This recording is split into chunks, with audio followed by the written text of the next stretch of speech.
everybody. Welcome to Open Mic, podcast with executive producer David Galini. I'm your host, Julie Nolan. This is our third podcast. I'm very excited. Today we have Kevin O'Connor, who is a sensei, which I just found out means teacher, like literally seconds ago. And he owns his own dojo, which is where you do karate. Is that correct? That's right. Now, I have to ask you this, and I know a lot of people probably have already gotten to it. Kevin O'Connor is the name. I just would not think this would be your field. Like, I don't know, Kevin O'Connor kind of sounds like maybe a fireman from South Boston, or how did this all happen? Well, I've always enjoyed it. So I started karate back in 1991.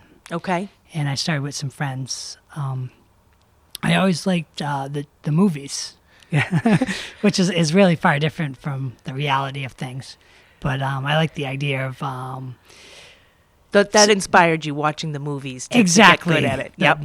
The hero kind of, Yes. being able to take on like 50 people or something. Like Jackie Chan? Exactly. Okay. Yeah. And Bruce Lee and Chuck Norris. But you were saying before we started this that some of them really are not as gifted as it looks in the film, right? Oh, yeah. So there's some people who are real martial artists who have studied martial arts many years and then go into film. And then there's some people who are just actors who then learn some moves. And so for you must be able to tell.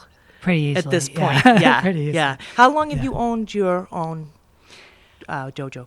That's a good question. So I first started in 1991, and a few years later, I started helping out my instructor. Okay. And then eventually I started working for him, and then eventually I bought the school off him. That's awesome. So I bought the school off him probably about 14 years ago. Wow. Wow, you look so young.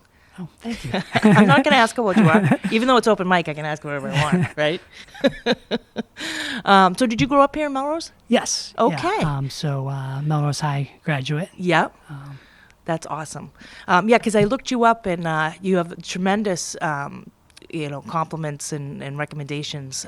What do you think that you give from your heart or yourself that makes the kids seem so comfortable and wanting to work with you? Well, I think one of the most important things as a teacher is to have patience with people. And everybody really learns differently. So it's kind of trying to find how they learn. This is a crazy question, but, it's open mic. Whatever. So I don't know anything about karate, but what little piece of advice could you give me if I were... So let's say I am in a dark parking lot and I'm going to my car and someone's like coming up like towards me. Is there any suggestion on what I should? Well, I would say you have to know your surroundings. Don't be afraid to look at them. Okay. That's like a big thing right there. Sometimes you can tell people are very scared. We talked about confidence. Mm-hmm. So there's three things I always tell my students to show confidence, okay? And one is eye contact. If you don't look somebody in the eye, that shows a lack of confidence. It might show fear. Sometimes we were also talking about misunderstanding people. Sometimes you might think the person is rude. Yes. But you don't know. They could, have autism. They could just be afraid. Mm-hmm. So that's one thing. So eye contact. Eye contact. Yep. The other is your voice.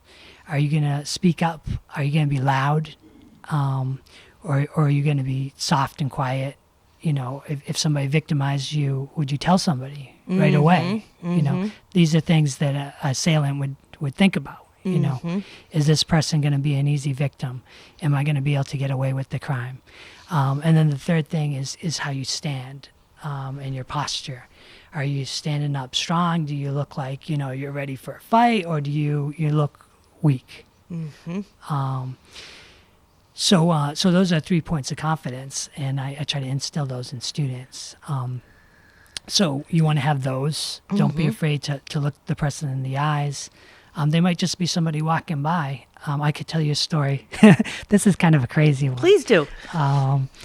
I was in Michael's. You know, Michael's the The craft stock? craft Yep. shop, and I was shopping for something, and this woman turned around and looked me in the eyes, and she goes, "You're following me," and And you she weren't. goes,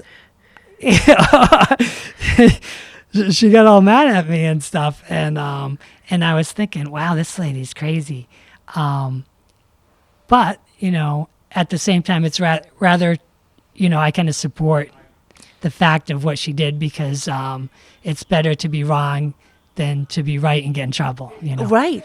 So And she did kind of the things that you recommended. She spoke up. spoke up. She Yeah, looked at looked me you. in the eyes.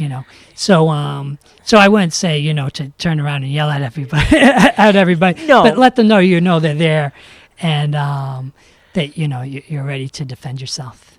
Well, that's the thing that, the more we are talking, the more it's there's so many different sports out there, and there's so many different activities for kids. They're running from lacrosse, they're running from this and that.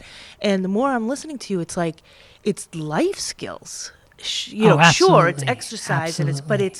but it's that centering yourself and learning all those things, especially at a young age. It's got to be just a great tool to have.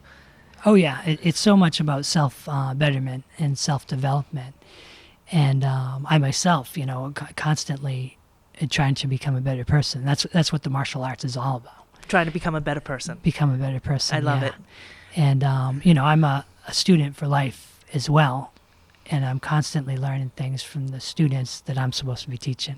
Which is That's another a secret. Yeah. Keep that hush hush. Okay, I will. On this podcast. No, but I heard a quote. I want to say it was Paul Mitchell. He's the the hair product guy, Paul Mitchell. Yes. And- Do you know? I'm sorry to interrupt. Go ahead, but, please. Do you know that they have a famous karate team as well? They sponsor. I did not know that. Yeah. But, yeah. Paul Mitchell karate team. They're one of the best in the nation. Wow, because So- that's interesting. Because what I was going to tell you is one of his quotes about being successful is to always stay hungry, and never like people that get comfortable, then rot. But if you're always hungry, you're always like looking for like the fresh food and the. I'm not saying it as well as he did, but the whole point I was. understand, yeah. You know what I mean? Yeah, You're staying hungry. You're staying open to learning, and that's beautiful. Because that keeps you youthful, I think. Yes. No. Absolutely. We all have to have a quest. Something, some objective to. Or goal to better ourselves. If not, you're stagnant. You die. I mean, Yeah. there's plenty of older people. You see they're running around. They do this. They do that. They do the other thing. And then you see some of the other older people who are like, my knee hurts, so I'm just gonna sit all day and do nothing. And those are the ones that are sick and eventually die. Yeah, because they haven't gotten to another chapter. They kind of closed one chapter and then that's it. Now I've got a bum knee. Now my next knee Yeah. will probably hurt. My shoulder will. It's the mind too. Yes, It's the mind. yes. Keep on challenging your mind. Well, that's the beauty. Again, I'm going back to my favorite movie, The Kung Fu Panda. My favorite scene is because remember how he uses the dumplings as his as Motivation. His motivation, to earn the dumplings, and he's getting stronger, and he knows it, and I can't remember the character, the teacher, the sensei. Sifu. And Sifu. in Chinese, that means teacher. As Okay, well. Sifu throws him a dumpling, and he says, "I'm not hungry."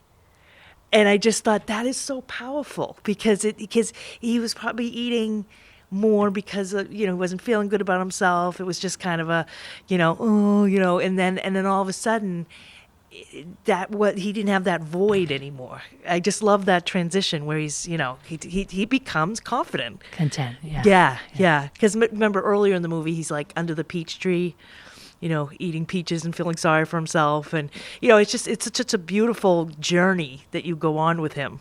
And to your point, by the end, he's just he's taken over that big tiger thing. As you can see, I'm very accurate with my terminology. Well, no, that's a great movie. Even when you're talking about that, there's so many elements in it. Like I guess peach represents in Chinese culture like longevity. Oh, it does. So, Okay. So there's a lot of little elements in there that you might not know about and stuff. And it was well done. Yeah. Anything else you think of, let me know, because I just love that movie. The other thing that I thought was phenomenal was, what did they call it? The special soup? The noodle soup? The special soup? The ingredients? I know what you're talking about, yeah. And then the ingredients, or the recipe, is like a mirror. And he opens, Oh, you you're remember thinking that? about the scroll. Yes. Yes. There is no... The dragon scroll. The dragon scroll.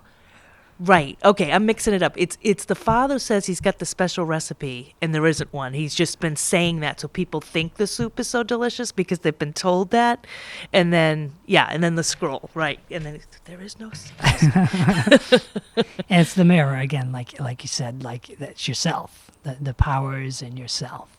Yes. And you might have also heard so many people have said this, that like the only enemy you really have is yourself. And when you look in the mirror, that's the person that you need to defeat or build up or ally with, because it's you and how you perceive things, For sure. I had a conversation with a woman who, she's a life coach, and she talks a lot about positive energy and, bringing that out into the universe.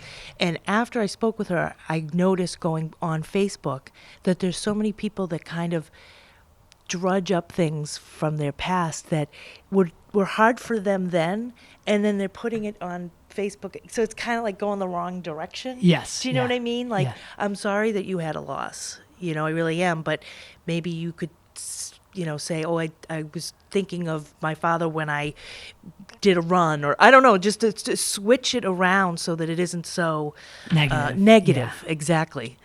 So I think you would love her. Yes. It's just that whole idea of making some mindsets for yourself. Oh yeah. And it's true. I mean, it's, we can be miserable. You can choose to be miserable, or you can choose to be happy, and you can choose to be positive. And, it can be hard sometimes. I mean, life is tough. Yes. But it's up to you. You make that choice. Definitely. Yeah, for sure. Yeah, and it's hard. I think I've gone through a lot, and I've come out now understanding all that much more than when I was younger. And I think sometimes when you're around people that haven't really gotten there yet, you're kind of like, oh, like, doesn't have to be this depressing, or, it doesn't have to be like all about you being down.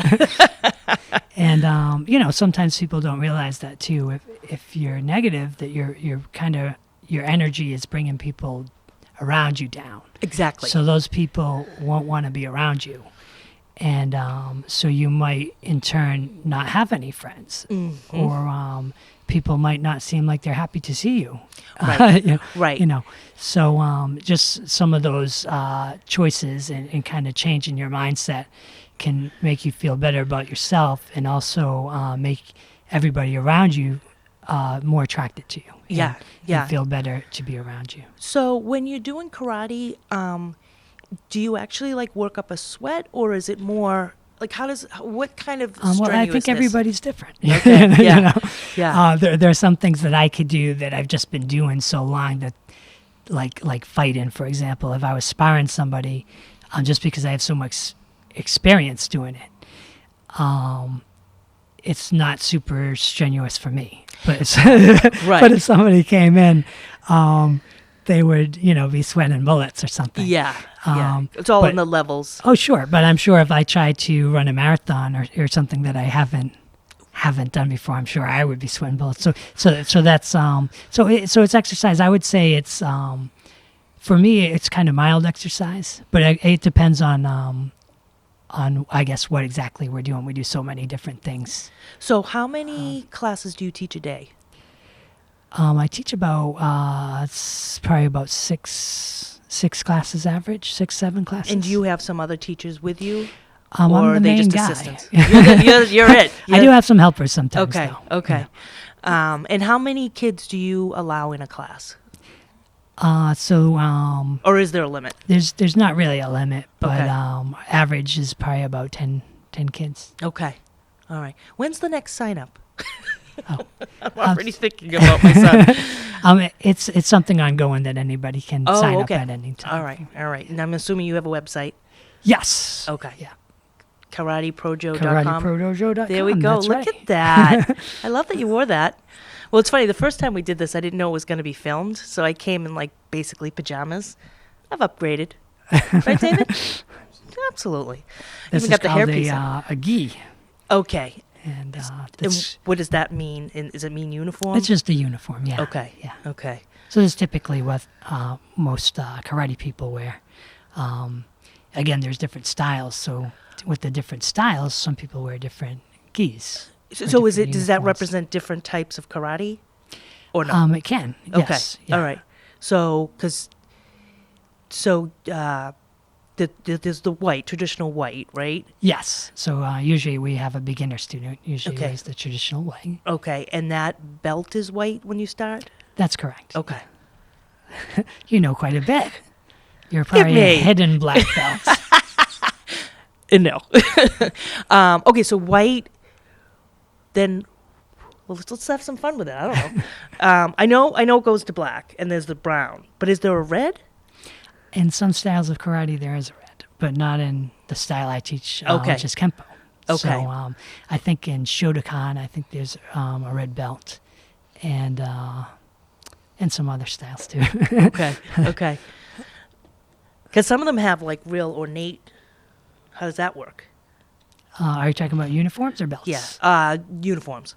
So some of the kung fu schools, some of the wushu schools, they're very colorful. Okay, Uniforms. okay. A lot of the more traditional kung fu schools, maybe they're like usually black. Okay. Yeah, and then again, if you do your own thing, kind of like I do my own thing,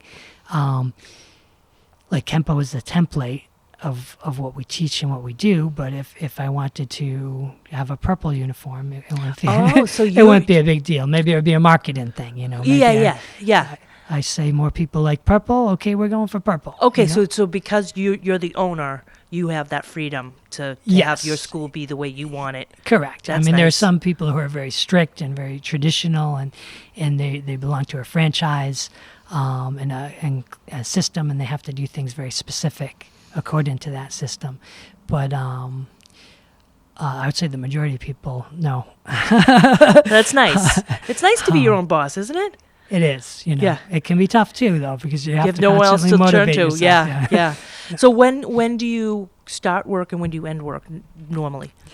I have my typical day isn't bad at all. It's probably like 11 o'clock to 8 o'clock. Okay.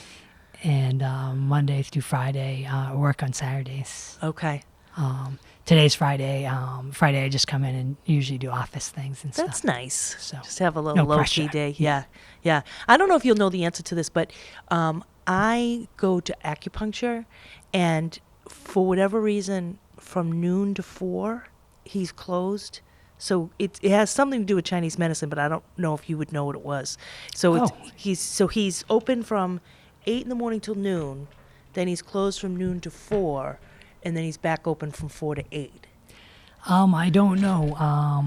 I'm guessing that's is it feng shui or I think so. something to do with that element of things. There's so many philosophical elements to the Asian cultures, and It's amazing. Yeah, so I don't know all of them, unfortunately. Well, that's fine. I know that there's all sorts of stuff. Like after you do the acupuncture, you're not supposed to use water for like good 5 hours. Like there's all these kind of things that are fascinating. But to your point, I mean, when you go there, it's like he has drawer after drawer after drawer with Chinese symbols for herbs, and it just goes on. It's amazing, it's how big it is. That whole world is amazing. Oh yeah. And healing. Going back to Kung Fu for one more second, or maybe a couple more, I don't know. But the other scene that I love that is so true about life is when the water is all like busy. It's almost like in your own life when you're just so like frazzled or whatever, you can't see straight. But when the waters are calm, you can see to the bottom. Do you remember that part? I do. Yeah, I love that. Wow, you really have delved into this movie quite a bit, huh? That's cool that you got all the little things, in it that are really big. Yeah, I mean they're big things, but there's so much in that movie. Yeah, I mean, I heard a quote the other day. It was something about a storm. Let me see if I can think about it here. Because I was thinking it was about a storm. Okay, and yeah. It was like don't get aggravated. Don't try to fight the storm. You just be calm and it'll pass. So that's kind of like what you're talking about. Exactly. Not And- getting frazzled or aggravated. And some of that has to do with self-control, which is kind of also a big part of martial arts. Not being impulsive, kind of seeing the big picture, Right. and being calm and confident in yourself. Definitely, because I had a job a while back, and I liked my boss a lot, but I felt she was unrealistic about the expectations, not just for us, but for herself too. And I remember her looking at her schedule, and it was like, she's up at 4:30 in the morning to do her Peloton or whatever, and then she was gonna make 1,000 phone calls till this, and then at the end it said office hours available if someone wanted to talk to her till 8 at night. And I mean, everybody needs sleep, and everybody needs that control. Yes, because yeah. if you start off with gangbusters like that, 3 days in, 4 days in, you're gonna be sick because you're overdoing. It's like you just got to do the bite-sized pieces. And to your point, big picture. Okay, that's a big project, but I'll do this today. And Having the balance. Yes, Balance of yes. things. That's what this symbol here is kind of supposed to represent. nice. It's called the yin and the yang, and it's all about the different forces working together, having that complete balance. That's awesome. Because I feel like as I get older and I try to have control over my, just be realistic, I feel like things come to me like I'll think, oh, I should, write to that person, or I should, and for some reason I'm supposed to do, I just feel like I'm being more guided because I'm less in the driver's seat, if that makes any sense at all. Oh, sure. I guess I'm Wisdom, trusting. Understanding. Yeah. Yep, definitely. So do you have family here in Melrose?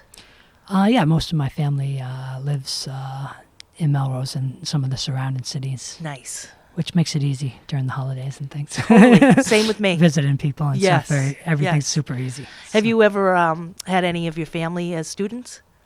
When I first started, my brother did it with me, and he stopped.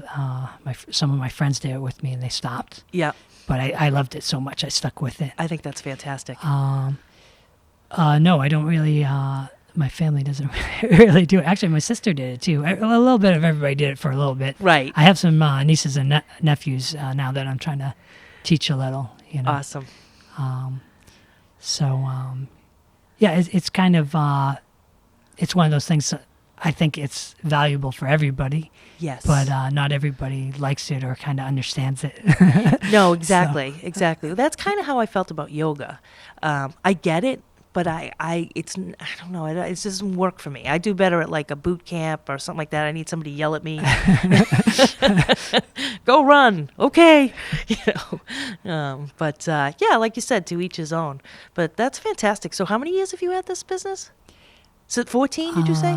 Probably, yeah, right around That's 14. fantastic. And a lot of teaching before that too. Yep. And it's just a place I always felt comfortable with, kind of like my second home. Yeah. You know. So was it like one of those first floor offices across the street? Oh, wait a minute. Yes. Well, there's not too many businesses where we are. We're like across from the car wash. I don't know if you know that area. There's a lot of garages down that way. Yes. Yeah. So we have some gyms next to us. Okay. As well. Okay. Now, do you have a lot of girls? Yes. Yeah, girls and boys, everybody can do it. So So it's a mixed class. Yeah. Well, that's nice. Yeah. I don't know why I was thinking it was all boys. I don't know what I was thinking in this day and age. Unbelievable. Are you a political person? I try to stay away from politics, especially on podcasts. Good People are answer. so, so set in their opinions, and unfortunately, nowadays it seems like people are just so judgmental with that. It's kind of sad. It is really sad. I've never seen this in my life. Just the venom that comes out, on Facebook and stuff like that. You just you say, you make one comment, or you just watch a comment and you watch like 82 people. They need more karate. Some of these There we people go. on Facebook need a lot more karate and some balance in their life. Yeah. Oh my goodness. I wish our government was like a little bit more about fixing problems and having resolutions than just all the banter. Exactly. I feel like we're never focusing on the real problem. Yes, It's yeah. moving from one thing to the other, and Exactly. it's we've got some real issues and things that just get forgotten, like Puerto Rico. It's like, I'm sure they're still suffering, and there's not a word about it. So yeah, I'm with you on that, and that's that chaos that I think about, like, because I try to stay away from the news a lot too, because it's too confusing for me. It doesn't help me, I guess. Is Some of it's become just a marketing thing, Yeah. like what do people get excited to hear? Let's tell them more about that stuff. That's true. That's true. So it's unfortunate. It is unfortunate. And I think that it's the same with sometimes weather. Like we're getting a snowstorm, and Yes, it's a dusting. How many inches? Right. Let's drum this up. Let's pump this up. Exactly. Will we have school tomorrow? Yes, you will.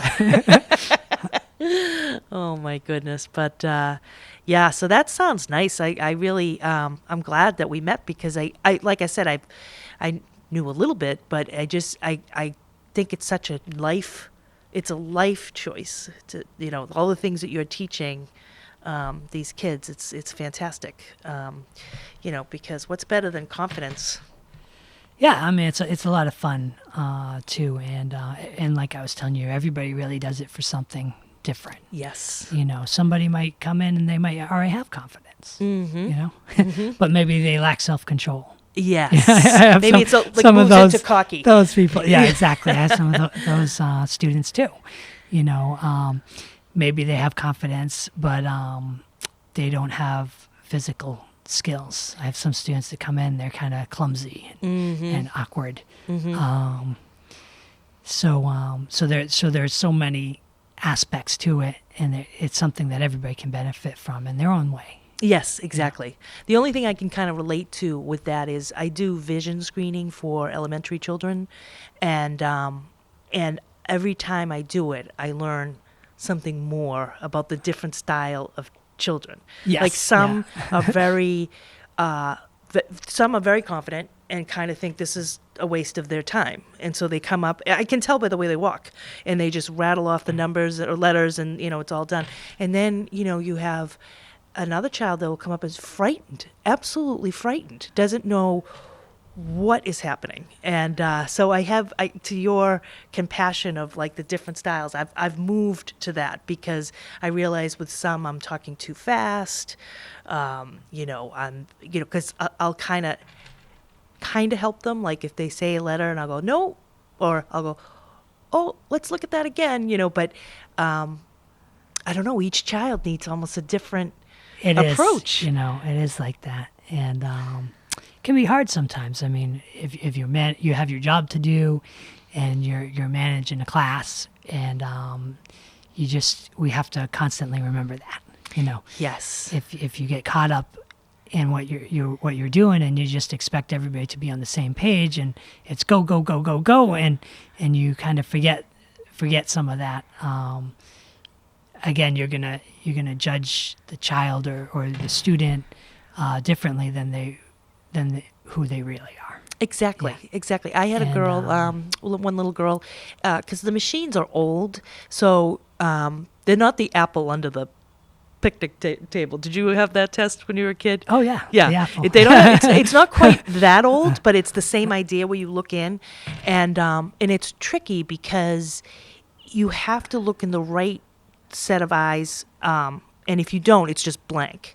And so I said, no, try it again. And the poor, she got it and she answered all the questions, but she burst into tears because I think she's someone who's just putting a lot of pressure on herself. And I said, it's fine, you did it. But, so to your sometimes point, with the kids, you're wondering what they're thinking in their minds and stuff, and like, so you have your goals and you know what the test is about and stuff, but in their mind, they might think that the test is about something completely different, and if they get it wrong, it means that they're stupid, or it means that they're bad, or they didn't try hard enough, or like so. And when the kid or the student comes in, we don't necessarily think about that, like that's in their mind, and it's kind of distracting them from the actual test. Right, right. So how long are you in a class till you take like a test? So again, it's different at all martial arts schools. Okay. Some schools are very strict with like timelines and stuff. Okay. I'm not particularly strict with set timelines. Okay. It's kind of more of how well the student learns the material, and then they're ready when it's their time. It's I like not that. necessarily.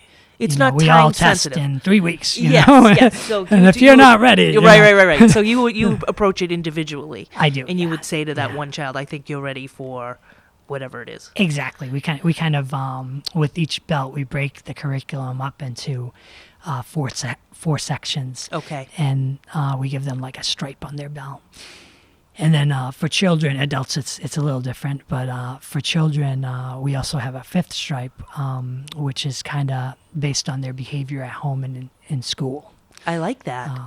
So they have to get that one before they're able to test for their next color belt. Yeah. Oh, I wish I had that with my kids. They're 20 and 18 now, but I could have used a check-in from home to school. That's fantastic because that just has them on that same mindset. In every we're trying environment. to set that. A lot of kids, they're very good at the dojo, and they're following the directions. They're doing a great job. They're really respectful, and we want them to carry that outside into the real world and home too, with the parents, and the teachers at school. Oh yeah, parents must love you. Because it's not easy. I mean, it's never been easy to raise children, let's face it. But now with all the distractions, all the video games and the phones and all that, it's crazy. It is crazy. And it's nice to see something so traditional still have such an impact. It's that thankfully that's something timeless that you are offering to kids. Yeah, even just basic exercise. Mm-hmm. And, I think the kids need more of that these days too, as well. Just being on those devices all day and stuff is bad for you. Oh yeah, it totally is. And you just don't see kids out playing. The social aspect of things too has changed, dramatically. It's kind of scary to me. I think it's scary too. We have a neighbor who I love it. They have this fenced-in yard, and every afternoon the two boys, I think it's 2 boys, brothers, and then they have like a couple other friends come over, and they have like a full-blown, like it's either football or soccer. They rotate tournament. Like they're sweating and they're running, and I'm like, oh, those that's how I grew up. Yeah. I would just be sent up the street, play kickball. Nobody cared whether you were a boy or a girl. If it was football, we played football. I miss seeing that now. And to your point, I mean, just not even getting enough vitamin D because they're not outside enough. Everybody, and I'm as guilty as anybody else, everybody drives kids everywhere, right? Right. It's like 82,000 kids, cars at like Hoover. It's like they all live like down the street. But anyway, you're still doing a good thing. You're bringing something good into the world. Thank God. Well, thank you. You're welcome. Kevin O'Connor, it was lovely to meet you and hear about your life's work, I think I would call it. Well, thank you so much. You're very welcome. You're very welcome. And that is the end of our podcast. Thank you, David Galini. Thank you, Kevin. Thank you. Bye. Good night.